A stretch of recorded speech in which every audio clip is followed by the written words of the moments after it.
So we're going to talk about lower extremity aneurysms, and in particular popliteal aneurysms, since that takes up the vast majority of the peripheral aneurysms. The anatomy certainly is important to know. It's never this straightforward when you're doing a popliteal artery open approach, but there's certainly the popliteal artery extends from the adductor hiatus down to the popliteus muscle. The popliteal vein, tibial, and common perineal nerves are also important things to look out for when you're in this region.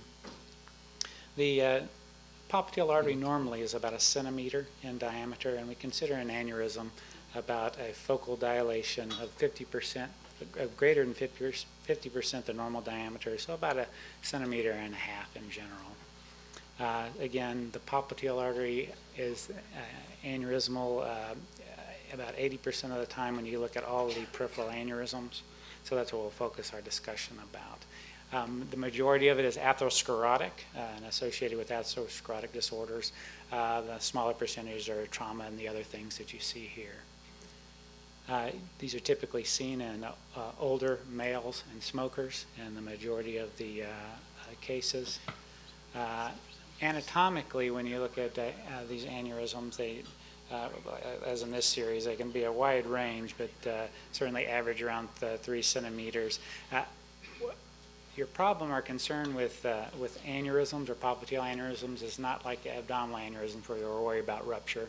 You worry more about thrombosis, ischemia, and as well ischemia from embolic events, not just the thrombotic episodes. So you'll see, and not uncommonly, the tibial vessels slowly getting pruned and picked away.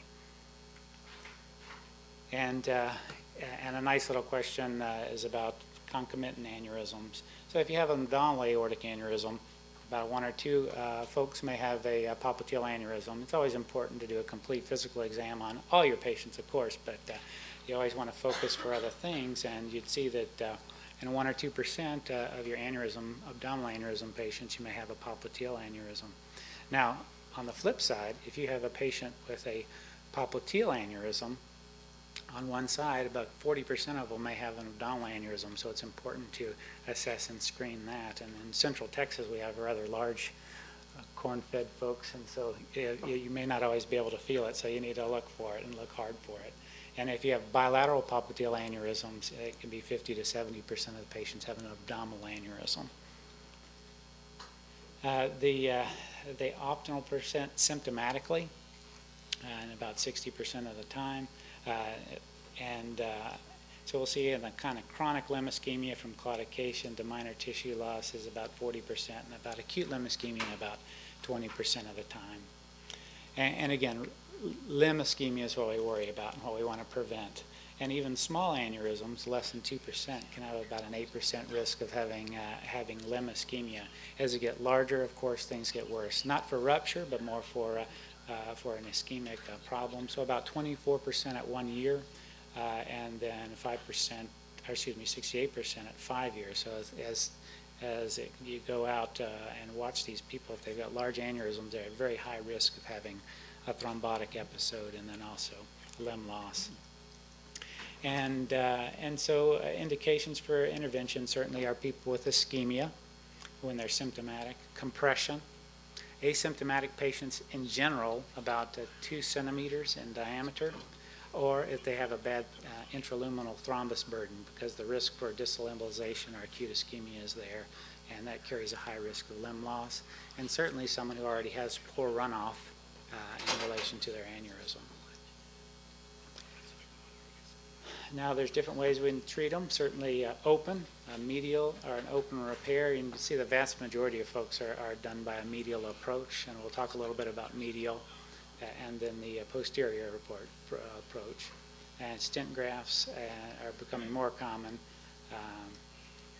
So open versus the endovascular repair. There's really no open repair restrictions, certainly as if you have no distal target vessel. Endovascular repair, things that are be relative restrictions would be superficial femoral artery occlusions, thrombosis or rupture, a long or a very long popliteal artery aneurysm extending to the mid-superficial femoral artery, or extends close to the tibial perineal trunk. Certainly if you're going to your stent placement would cause you to lose one of your tibial runoff vessels, or particularly the anterior tibial artery. In general, when you look at people with aneurysms and about who may be a candidate for endovascular repair, typically, if you have symptomatic patients that generally are a bit less eligible for endovascular repair, oftentimes from the occlusions itself or the runoff problems that they have. So, and the asymptomatic patients, as in this study here, up to 60% of folks are eligible for endovascular repair. As far as the open repair goes, we always think about elective versus emergent. Elective certainly has better outcomes, medial versus the posterior approach, and then what kind of conduit, vein versus prosthetic. And when we look at elective versus emergent, the emergent repair is an independent predictor of limb loss. So we looked at 5-year patency of an elective repair. It's about 85 to 96% very good. Emergent repair in the range of 40 to 85%. So your patency certainly affected. Limb salvage as well. A 5-year limb salvage, 90 to 100% in the elective, 66 to 85 in the emergent. So certainly you want to treat these before, if you can, before they're symptomatic. Medial versus the posterior approach. On the medial side of things, you can treat just about any side unless there's compressive symptoms.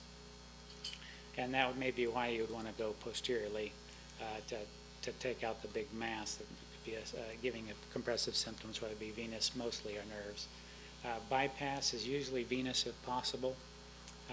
And you exclude the aneurysm by ligating it proximally and distally.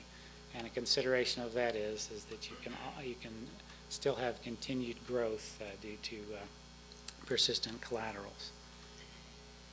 From the posterior approach, these are best for focal or short aneurysms, or certainly large aneurysms with compressive symptoms. And you expose and open the aneurysm sac and do an endoaneurysmorphy, kind of like an open abdominal aneurysm without all the bowel and everything in the way, so it's kind of doing like a mini open aneurysm repair.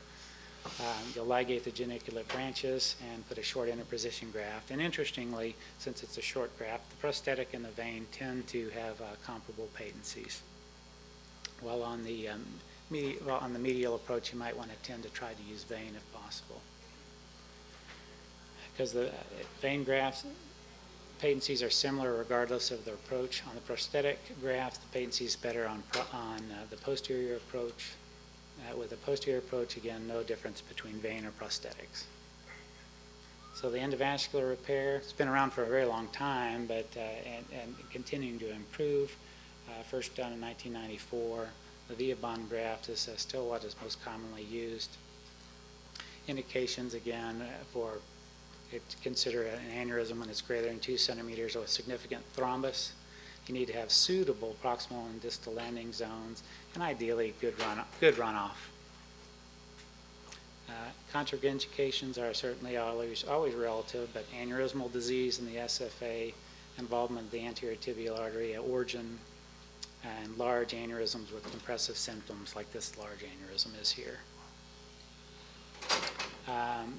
Again, you want to have a good landing zone, certainly in the 1.5 to 1 centimeter range, and you don't want to oversize too much to avoid longitudinal graft infolding, and single stents, if you can get by with it. If you have to overlap it, you want to make sure you overlap them well. Certainly, and I'll show you something in just a minute with the position of the knees. And in the case series vary a lot in regards to numbers and patency rates and whatnot. Reintervention rates can be up to 26% with these endovascular treatments. And this is what I'm going to show you here.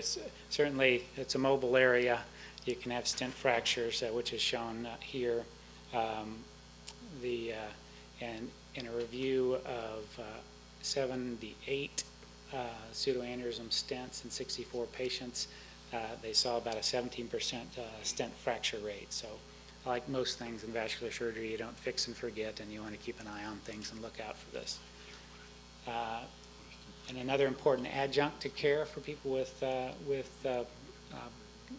popliteal aneurysms is catheter-directed thrombolysis, which is actually the reverse is true. Michael is where I learned the majority of my thrombolytic skills, and this is an incredibly important adjunct to have, and for the acute ischemia with a thrombus and thromboembolism. And the most important obvious indication is if you don't have good distal runoff or a distal target vessel. And looking at the Swedish National Registry, as reported in 2007, they had 229 patients with popliteal aneurysms and acute ischemia. 42% of these folks had preoperative thrombolysis with a mean infusion time of about a day, and then about 58% had immediate surgery. And they saw that the thrombolysis in the vast majority improved their runoff in the distal target, and they had a decreased fasciotomy and amputation rate. And just early outcomes with the opener approach, medial and posterior, they're pretty comparable. One thing that you have to, over the long term, is you have to remember that when you're just ligating the aneurysm proximally and distally with the medial approach, is that you can have an endo leak, or you can still have aneurysm growth. So that can be about 10% of the cases.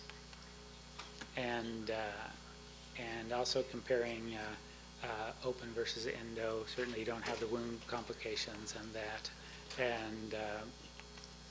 And so I guess one of the big questions still is, what is the best approach for patients who are eligible for either option? The stents have reasonably good results in patients with suitable anatomy. So just like most things, is if you have to pick your patients appropriately. Operations, particularly vein grafts, have very good results and are adaptable to just about any anatomy. And the technology continues to improve in regards to endografts, so you can expect better and better results, hopefully. And lastly, it's important to survey for the graft patency. Aneurysmal dilatation, particularly in the medial approaches and with endografts, and with the vein grafts, they can degenerate over time. Thank you.